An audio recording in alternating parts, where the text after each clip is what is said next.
My advice to new generation is that at the core of all our problems and the solutions to these problems is education. Empower yourself with education. Make sure that you get the best possible education you can. Do not stop at the bachelor level. I know that people will say, if I take a PhD, it means I'm going to be a professor. No, you don't have to be a professor. You can be a researcher. You can work in the corporate sector. You can work in companies. Yes, you can be a professor as well. In research institutions, you can do many things. But my personal opinion is that education is essential for our new generation. Hello, Mr. Hassan Diab. We are happy because you are here today and we give us the chance to conduct an interview with you. It's nice to meet you today at ICD. I'm going to ask you like a few questions. First, in your opinion, what are the current 5 major challenges of Lebanon and what are the solution for it? First of all, it's a pleasure to be here, and it's always a pleasure to be amongst youth, especially that the interviewers are both Lebanese right now. And I'm very proud of you that you're doing your master's degree here. Of course, the challenges in Lebanon today are different from 2 years ago, different from 5 years ago. So the priorities today are, in my personal opinion, would be number one, electing with consensus the right president of the republic. The head of state has to be in his position for the overall political system to go back to normal. And it's extremely important to have consensus in the parliament so that the president, whoever is chosen, is not envisaged as a threat to any political party or to any group of politicians in the parliament or outside the parliament. So number one, electing the president of the republic is, in my opinion, the highest priority right now. Number two, of course, what would come next would be a new cabinet.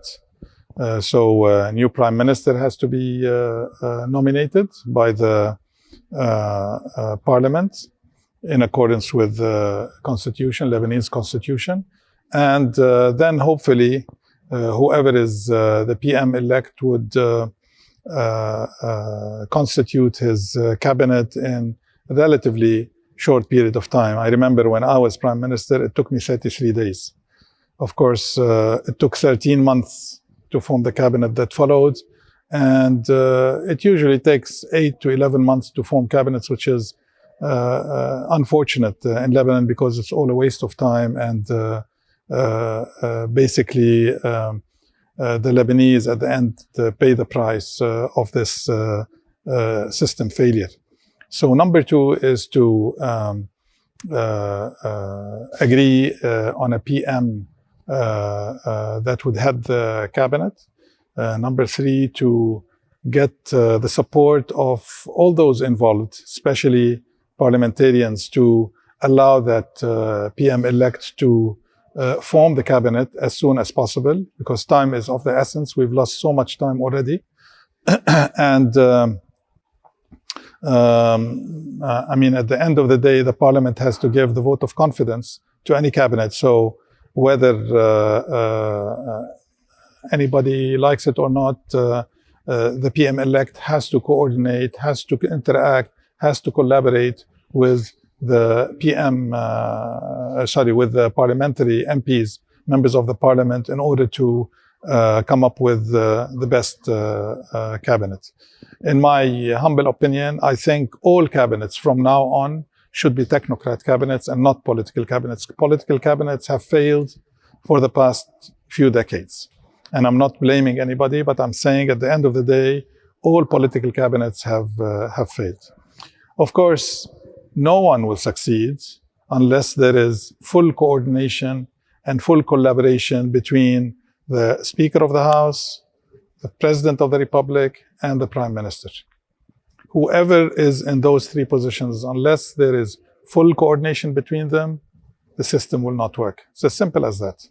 This is the way that the Lebanese political system is working based on the Ta'if agreement that was signed over 3 decades ago.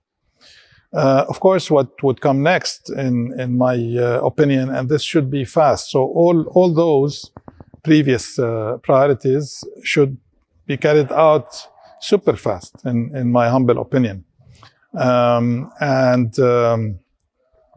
What should come next is the economic reform plan. Now, of course, when I was Prime Minister, we introduced a reform plan that was praised by the UN, the EU, the World Bank, the IMF, and we were willing to change it based on the feedback of the Parliament. But of course, this did not see the light because of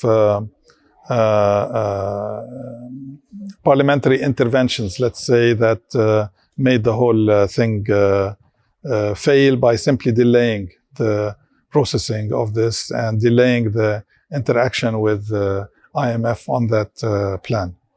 I can talk more about this later if you want, but the reform plan is also a very high priority because implementing it in coordination with the IMF basically means that it's not about getting 2 or 3 billion from the IMF. It's about the stamp of approval that opens the door for others to help Lebanon at the financial level. So this will open the door to address the economic problems we're facing and the financial problems. Of course, another very important priority is, and I don't know why the central bank is still taking his time to do it, is restructuring of the banking system. A country as small as Lebanon has over 63 banks. And I think, if I'm not mistaken, the UK has 6-7 banks. I mean, it doesn't make sense, a small country to have that many banks. So there has to be a restructuring where you merge banks together. I'm a strong believer that the banking system has to be strong in Lebanon because it is the part of the system that supports the economic cycle in the country. So these are some of the priorities. There are other priorities, of course, that are essential to the country. But I would say these are very important. What would come later would be, in my opinion, not to leave the electoral law until the very end like they always do. You wait until the parliamentary elections, and a month or 6 months before that, they start talking about the electoral law, and nothing changes, and they end up with using the same law. I personally think an electoral law that is based on Lebanon as one district would mean that political parties would have to merge, because they will be submitting a list for the 128 positions in the parliament across the countries for all the sects and for all the various religions. Basically, the makeup of the parliament and the way it's distributed geographically and sectarially. So the electoral law is extremely important, and I've always been for an electoral law that would allow electronic voting, so that the million or more Lebanese outside Lebanon that are able to vote would be able to vote electronically. It becomes much easier for them to do so rather than travel, if you're in the States, several hours to reach whatever center and vote. So the electoral law, I think, is also a priority, in my opinion, should be dealt with as early as possible, well before it is time for the next election cycle. I'm talking at the parliament level. All right. I'm going to the second question. Since you were Prime Minister for Lebanon in 2020, you have made many decisions. Can you just give us a simple about what is the major decisions that you have made during this period? Yeah. So, you know that in order to get the confidence of the parliament, you have to come up with the cabinet statement, which the cabinet has to approve within 30 days. This is the constitution in Lebanon after you form the cabinet. And in our case, we did it in 21 days. In that cabinet statement, based on which we took the vote of confidence from the parliament, which is basically a contract with the parliament of what we are supposed, the roadmap of what we're supposed to do, and a contract with the people that are represented by the parliamentarians in the parliament. Yeah. We divided the deliverables into 3 epochs. So the first is during the first 100 days, there were 33 targets and aims, and we achieved 32. So when I went out on day 100 and said the achievements were 98%, it was based on the fact that it was 32 out of 33 targets that are in the cabinet statement, based on which we took the vote of confidence. Of course, this got misinterpreted and it got used by the adversaries, political adversaries, that the country is in dire state economically and you're saying achievement, because it was misunderstood. It is basically meaning we achieved 32 out of the 33 targets. So that was epoch 1. The second was within the first year. And again, there were many targets that we achieved, some of them because our cabinet lasted for 6 months. So we took the vote of confidence on 11 February 2020, and we resigned on 10 August 2020, period, yeah. Very short period. And the third epoch was within 3 years, because, you know, when you're coming up with a cabinet statement, you don't know how long you're going to stay. Is it going to be 3 months or 3 years? You know, you simply don't know. So it's just a roadmap to... we drew a map of deliverables, targets, reforms that need to be carried out, that, as I recall now, in all of the ministries were in the order of about 325. We achieved, before we resigned, about 85 or 86 of those. So 32 during the first 100 days, and then later the remaining ones.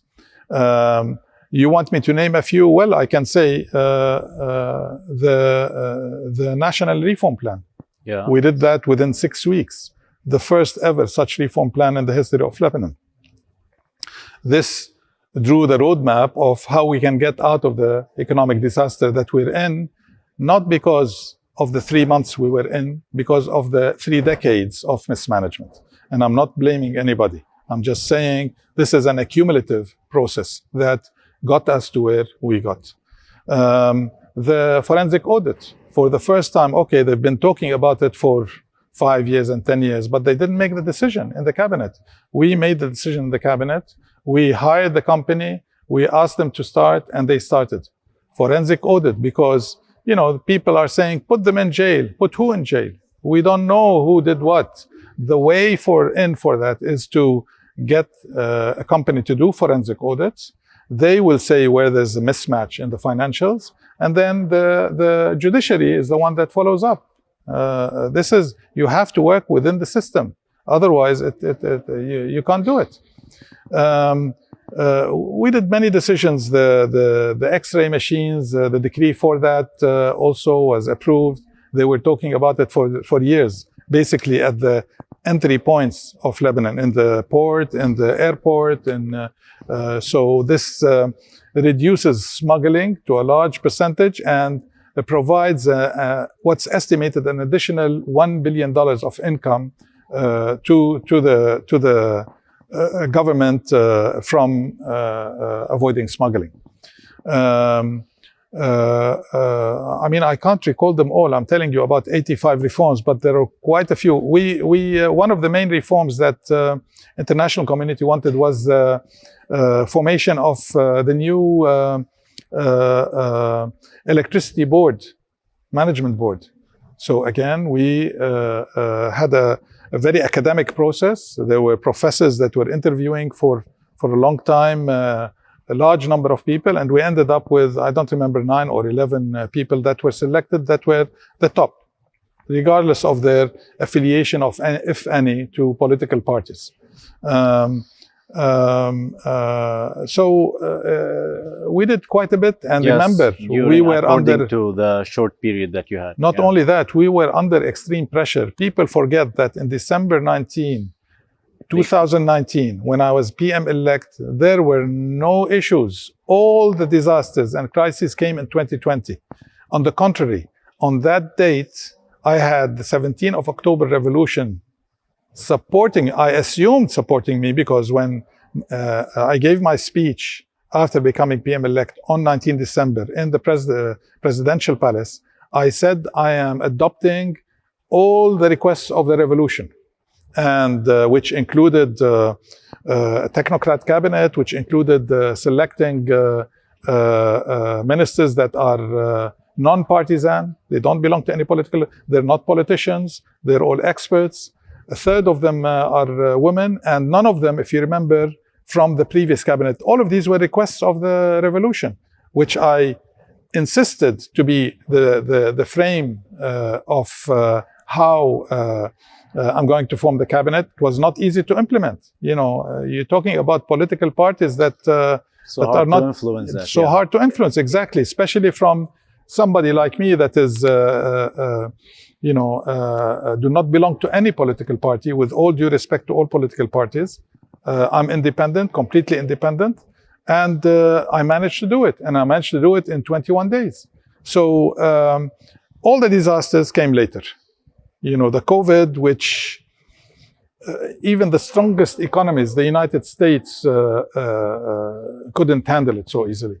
And actually, there was an article in the Washington Post around May 2020 that talked about how badly the U.S. is handling the COVID, and that the U.S. can learn a thing or two from small countries such as Lebanon.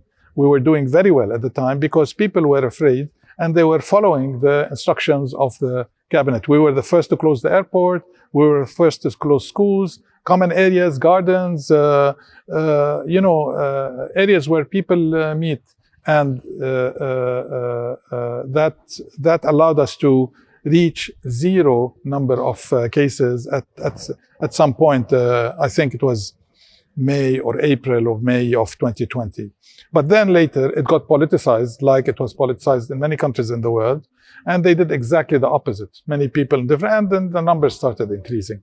But we were prudent and careful to make sure that we get the vaccines early on, which we did, and which allowed us to vaccinate about 70% of the population. And that's why we're here today. I mean, the number of casualties were minimal compared to other countries.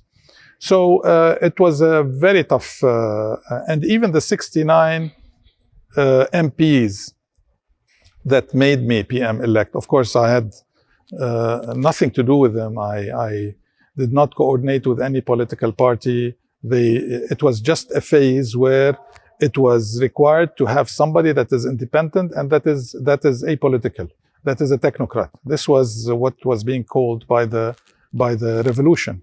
And I happened to be the one. I mean, it could have been anyone else. There are many great people that are also technocrats and independents in Lebanon that can do a great job. But I think from the very first day that we started fearlessly talk about fighting corruption and introducing anti-corruption decrees and laws, people started to turn more and more against us. Forensic audit, many people didn't want that either. So I personally think that cabinet was a lost opportunity for the Lebanese. We were there not to become politicians. We were there not to become parliamentarians. And I said that in my speech in the parliament during the vote of confidence. We were there to serve our countries, finish and go back home. That's exactly the words I used in the parliament. We did not want to challenge anybody. We did not want to fight politically with anybody. But unfortunately, because we wanted to fight corruption seriously, and because we were introducing decrees, regulations, draft laws that fight corruption, I think that upset a lot of people, and they turned against us. They wanted us out very quickly. Of course, the vertical division in the parliament didn't help. So all of these problems came at the same time during 2020. Yeah, I would like to thank you. We are moving for my friend. He also want to ask you some few questions, if you don't mind. With pleasure. Mr. Prime Minister, thank you again for being with us today. My question to you is, as a senior politician, what is your advice for generations of future leaders, especially the younger generation? Well, that's easy for me. I mean, I'm a politician, but my 35-year career has been mainly an academician. So I've spent 31 out of 35 years as an academic. Of course, I went through the whole process. I was a professor, I was a chairman of a department, I was dean of the School of Engineering, I was vice president of a university, president of a university, I was minister for higher education. Of course, all of this is repeating, but anti-clockwise now. Anyway, my advice to new generation is that at the core of all our problems and the solutions to these problems is education. Empower yourself with education. Make sure that you get the best possible education you can. Do not stop at the bachelor level. I know that people will say, if I take a PhD, it means I'm going to be a professor. No, you don't have to be a professor. You can be a researcher. You can work in the corporate sector. You can work in companies. Yes, you can be a professor as well. In research institutions, you can do many things. But my personal opinion is that education is essential for our new generation. They have to have all the needed skills to become leaders, what I mentioned in my presentation today. And in order to do that, you have to have strong emotional intelligence attributes. You have to have a strong educational background, especially the undergraduate program, because that's where you acquire a lot of the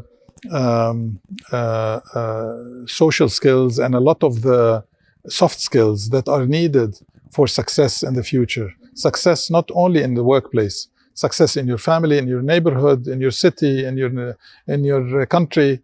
And I don't want to repeat what I said in my presentation, but a good, strong undergraduate education. Don't stop there.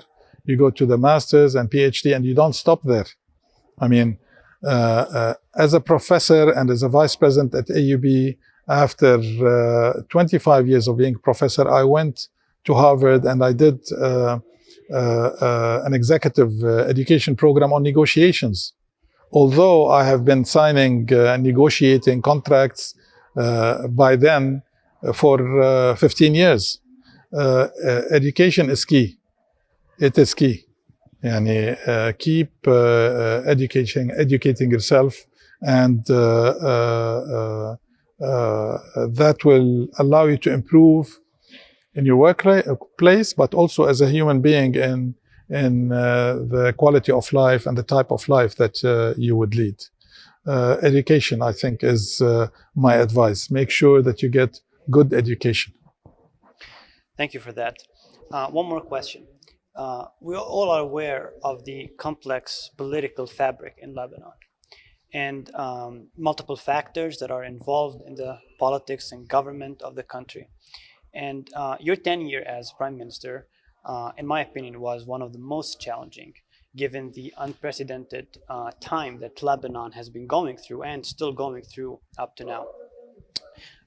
In your opinion and in your experience with dealing firsthand with these complexities, do you think we can take advantage of them in order to advance the country in general, or do you regard them as hurdles we must overcome first in order to establish a good economy, good policy, so on and so forth?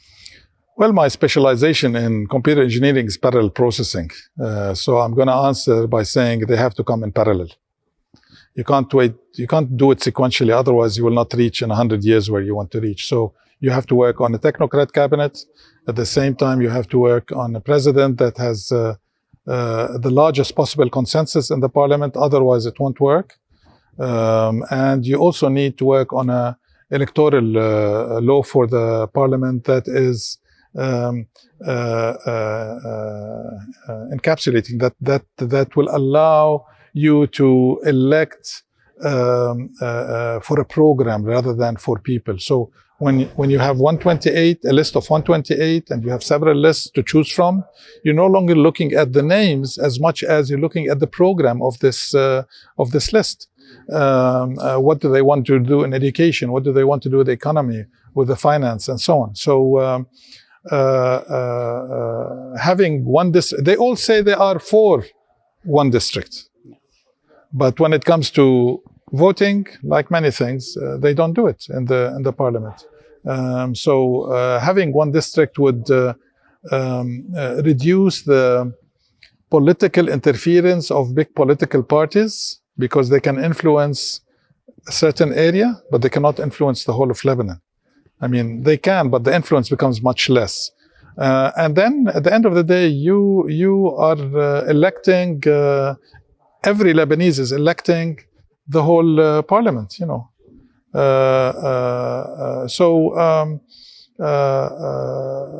But all of these have to be driven by the Lebanese. I mean, if they don't go on the streets and request that, I was surprised that the Lebanese didn't do that several months before the previous, the past parliamentary elections, when they were talking about the parliamentary law. Because if they want change, that's the way to change, you know. I mean, the change this time was 13 parliamentarians, and we know that some of them belong one way or the other to other political parties. So this is less than 10% change. They could have made a 50% change had it been a single district. We all know right now the 15 districts in the electoral law is cut and paste to suit different leaders in different... I mean, this is not hidden. Everybody knows it. So the Lebanese are good people. They are people, they are fighters. They are, people that want the country to improve. But this is not going to happen if they keep reproducing the same political layers. I mean, it doesn't make sense that to say for the Lebanese citizen to say that I have no electricity and then re-elect the same political layer who has not provided you electricity for 30 years. It doesn't make sense, you know. So I think the media in Lebanon is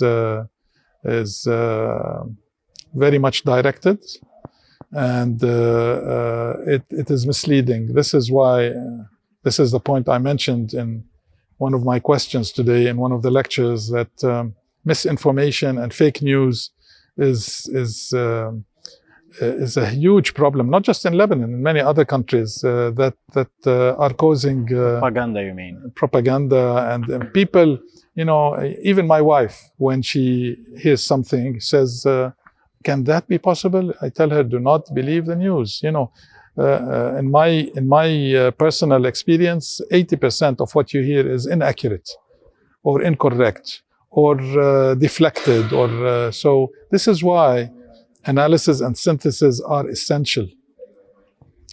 And this you acquire in the soft skills during your undergraduate education.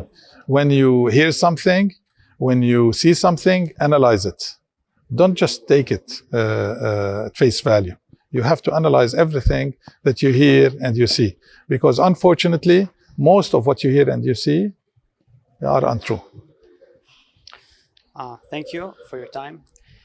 It was an honor and privilege to have you here with us, and I hope there's a light at the end of this dark tunnel. I want to tell you something, because you're youth, that the reason why I accepted to be Prime Minister-elect on 19 December 2019 was for the youth. I wanted the youth to have an opportunity to stay in the country. I wanted the youth that are outside to come back to the country, including my children who are now in the States. I had vested interest in doing that. But what came in 2020, the multiple crises at the global level, at the regional level, and at the national level, was unprecedented. And what we faced in 6 months, nobody faced in 30 years. True. Very true. Thank you very much. Thank you for your All the best.